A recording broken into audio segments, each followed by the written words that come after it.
O desmoronamento repentino da grande ação da classe operária belga, para a qual estavam dirigidas os olhares de todo o proletariado internacional, é um duro golpe para o movimento de todos os países. Seria inútil nos consolar com as frases gerais habituais dizendo que a luta só está adiada, que cedo ou tarde também ganharemos na Bélgica. Para julgar tal ou qual episódio da luta de classes, não basta considerar a marcha geral da história, que no fim das contas nos beneficia. Esta não é mais do que a condição objetiva de nossas lutas e vitórias. O que é preciso considerar são os elementos subjetivos, a atitude consciente da classe operária combativa e seus chefes, atitude que aposta para assegurarmos a vitória pelo caminho mais rápido. Deste ponto de vista, imediatamente depois da derrota, nossa primeira tarefa é darmos conta o mais claramente possível de suas causas. E, quando triunfa o oportunismo, o que surge antes de tudo com absoluta clareza quando se passa em revista a interrompida campanha das últimas semanas, é a falta de uma tática clara e consequente de nossos líderes belgas. Como primeira medida, vemo-los limitar a luta ao marco da Câmara. Ainda que desde o começo não houvera, por assim dizer, nenhuma esperança de que a maioria clerical capitularia, a fração socialista parecia não querer proclamar a greve geral. Esta eclodiu pela decisão soberana da massa proletária impaciente. Em 14 de abril podia-se ler no Le Peuple de Bruxelas, se disse que o governo está decidido a manter-se até o fim e também a classe se prepara para tudo. E por isso a greve geral acaba de ser proclamada em todo o país, não pelos órgãos políticos do partido, sendo por seus órgãos econômicos, não pelos seus deputados, sendo por seus delegados sindicais. Proletariado organizado que, não vendo outros meios para vencer, acaba de decidir solenemente interromper o trabalho em todas as partes. O deputado Demblon, em 18 de abril, fez a mesma comprovação na Câmara. Quem se atreveria a dizer ainda hoje que nada está em estado de agitação, sendo os próprios agitadores, frente à fulminante explosão da greve geral, que nós mesmos não esperávamos? Veja-se informe parlamentar de Le Peuple de 19 de abril. Ao haver eclodido espontaneamente a greve geral, os chefes socialistas se declararam imediatamente solidários das massas e da greve geral, como o supremo meio de luta. A greve geral até a vitória, tal foi a palavra lançada pela fração socialista e pela direção do partido. Em 15 de abril, Le Peuple escreve: desde o fundo de sua alma, os socialistas haviam desejado não verem-se levados à greve geral, e o Congresso de Páscoa do partido, remetendo-se às circunstâncias para determinar o instrumento conveniente de luta, não havia decidido nada a respeito. Porém, somente a greve geral é capaz de nos assegurar definitivamente e apesar de tudo a vitória. Le Peuple de 17 de abril diz: não há cansaço nem desânimo na classe operária, o juramos seu nome, lutaremos até a vitória. Le Peuple de 18 de abril afirma: a greve geral durará tanto tempo quanto necessário para conquistar o sufrágio universal. No mesmo dia, o Conselho Geral do Partido Operário decidiu continuar a greve geral, depois que a Câmara rechaçara a revisão.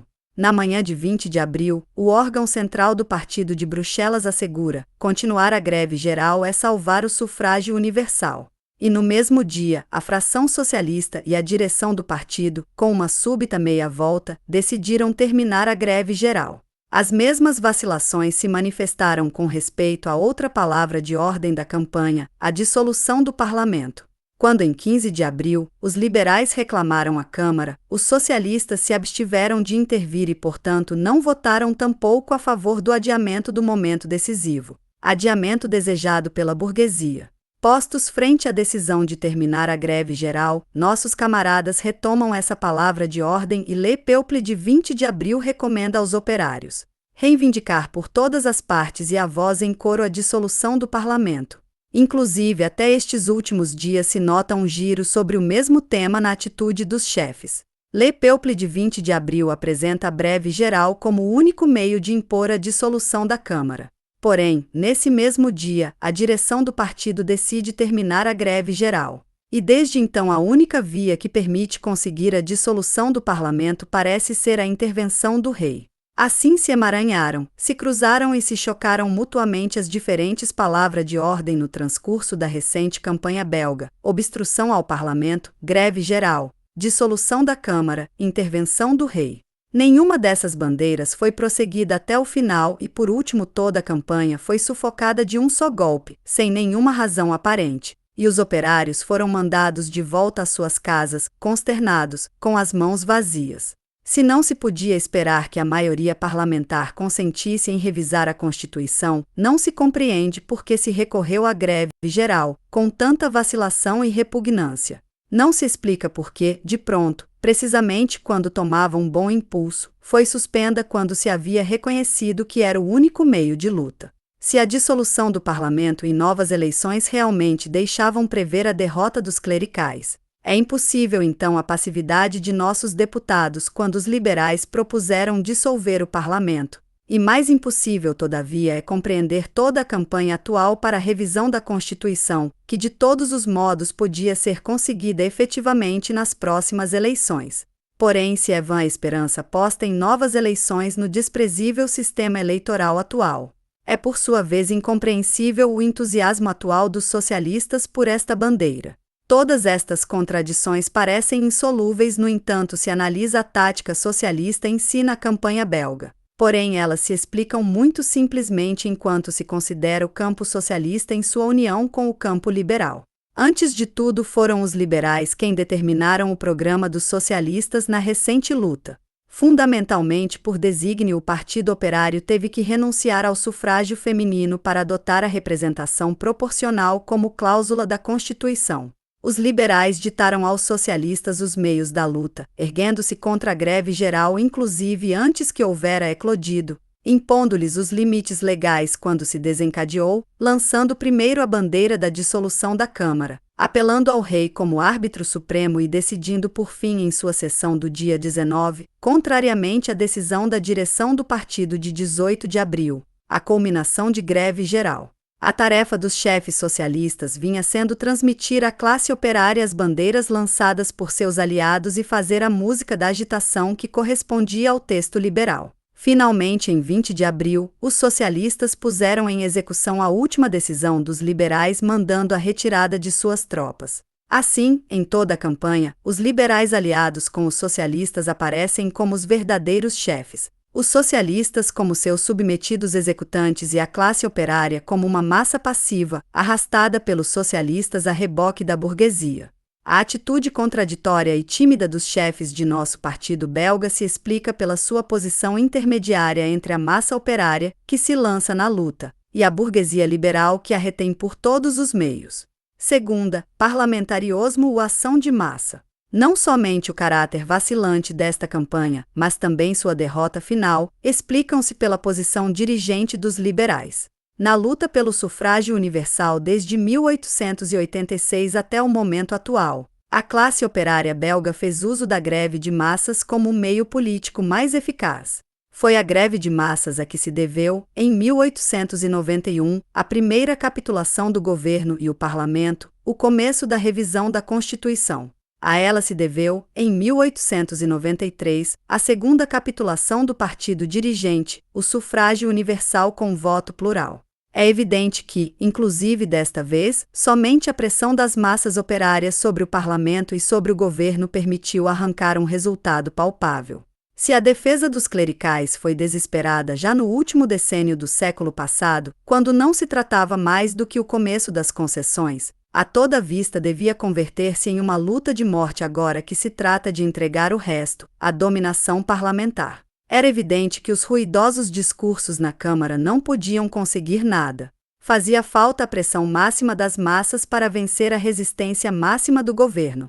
Frente a isto, as vacilações dos socialistas em proclamar a greve geral, a esperança secreta, porém, evidente, ou pelo menos o desejo de triunfar no possível, sem recorrer à greve geral, aparecem desde o começo como o primeiro sintoma do reflexo da política liberal sobre nossos camaradas, desta política que em todas as épocas, sabe-se, crê poder quebrar as muralhas da reação com o som das trombetas de grandiloquência parlamentar. Não obstante, a aplicação da greve geral na Bélgica é um problema claramente determinado pela sua repercussão econômica direta. A greve atua antes de tudo em desfavor da burguesia industrial e comercial, e em uma medida muito reduzida somente em detrimento de seu inimigo verdadeiro, o partido clerical. Na luta atual, a repercussão política da greve de massas sobre os clericais no poder não pode ser, portanto, mais que um efeito indireto exercido pela pressão que a burguesia liberal, molestada pela greve geral, transmite ao governo clerical e à maioria parlamentar. Além disso, a greve geral também exerce uma pressão política direta sobre os clericais, aparecendo-lhes como o precursor. Como a primeira etapa de uma verdadeira revolução andarilha em gestação, para a Bélgica, a importância política das massas operárias em greve residiu sempre, e ainda hoje, no fato de que, em caso de rechaço obstinado da maioria parlamentar, estão dispostas e são capazes de vencer o partido no poder por meio de distúrbios, por meio de sublevações andarilhas. A aliança e o compromisso de nossos camaradas belgas com os liberais privaram a greve geral de seu efeito político em 2 pontos: impondo de antemão limites e formas legais à luta, submisso à pressão dos liberais, proibindo toda manifestação, todo espírito da massa, dissipavam a força política latente da greve geral. Os clericais não tinham por que temer uma greve geral que de todas as maneiras não queria ser outra coisa que uma greve pacífica. Uma greve geral, acorrentada de antemão aos grilhões da legalidade, se assemelha a uma demonstração de guerra com canhões cuja carga haveria sido previamente arremessada à água, à vista do inimigo. Nem sequer um menino se assusta de uma ameaça com os punhos no bolso, assim como o aconselha seriamente Le Peuple aos grevistas, e uma classe no poder, lutando até a morte por sua dominação política, se assusta menos ainda. Precisamente por isso, em 1891 e 1893 lhe bastou ao proletariado belga com abandonar tranquilamente o trabalho para romper a resistência dos clericais que podiam temer que a paz se transformaria em distúrbio e a greve em revolução. Por isso, inclusive desta vez, a classe operária talvez não houvera necessitado recorrer à violência se os dirigentes não houvessem descarregado sua arma de antemão. Se não houvessem feito da expedição de guerra uma parada dominical e do tumulto da greve um simples alarme falso. Porém, em segundo lugar, a aliança com os liberais aniquilou o outro efeito, o efeito direto da greve geral. A pressão da greve sobre a burguesia só tem importância política se a burguesia estiver obrigada a transmitir esta pressão a seus superiores políticos, os clericais que governam.